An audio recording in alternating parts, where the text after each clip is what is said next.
Mock में हुई गलतियों पर काम अवश्य करें, ये इसीलिए लिखा हुआ है। गलतियों पर काम कैसे करना है कि जो जो गलतियां हुई हैं उन चैप्टर्स को थोड़ा थोड़ा हमें पढ़ना शुरू करना पड़ेगा।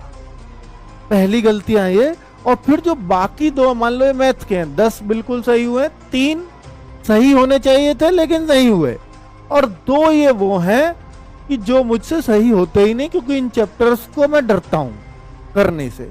तो पहले इन 3 को स्ट्रॉन्ग कर लो, इन 2 पे बाद में आना, और इनको भी एक एक करके करना, और एक एक चैप्टर पे 10-10 दिन लगाना कम से कम, तब जा करके वो चैप्टर इन श्रेणी में आ पाएगा।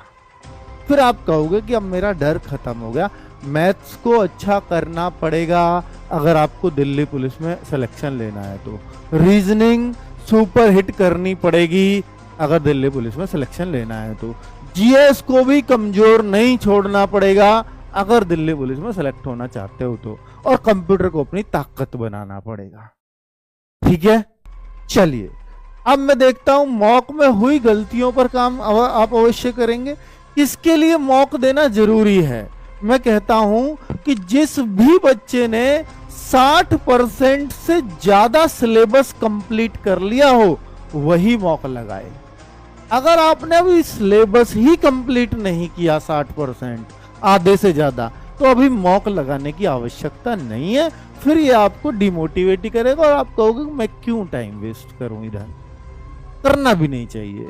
तो पहले भाई आप अपने सिलेबस को कम से कम 60% कर दीजिए। ठीक है, कभी भी सेम लेवल के मॉक देने से बचें। अगर आप किसी प्लेटफॉर्म पर हैं और आपको वो पहले भी यही स्कोर आ रहा था, अगली बार भी यही आ रहा है, अगली बार, तो इसका मतलब वो आपके लेवल को सेम रख रहा है, और हर बार एक सही टेस्ट आ रहा है मॉक टेस्ट देने में, कुछ भी उतार चढ़ाव आ ही नहीं रहा आप में, तो फिर उन चीजों को बचें। अगर ऐसी स्थिति है और आप नहीं छोड़ना चाहते उस प्लेटफॉर्म को, आप टेस्ट देते हैं, तो फिर आप उसको भी दें और किसी और प्लेटफॉर्म पर भी अपने आप को जरूर टेस्ट करें।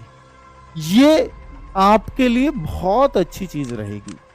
ठीक है, पर अगर कोई एक प्लेटफॉर्म आपको उतार चढ़ाव दे रहा है, फिर उससे बेस्ट नहीं हो सकता मॉक देने के लिए आपको। तो आरडब्ल्यू आपके साथ यही करता है कि भाई हम आपको थोड़ी सी इस अवस्था में रखें ताकि आप हर परिस्थिति के लिए तैयार हो सके। ठीक है, चलिए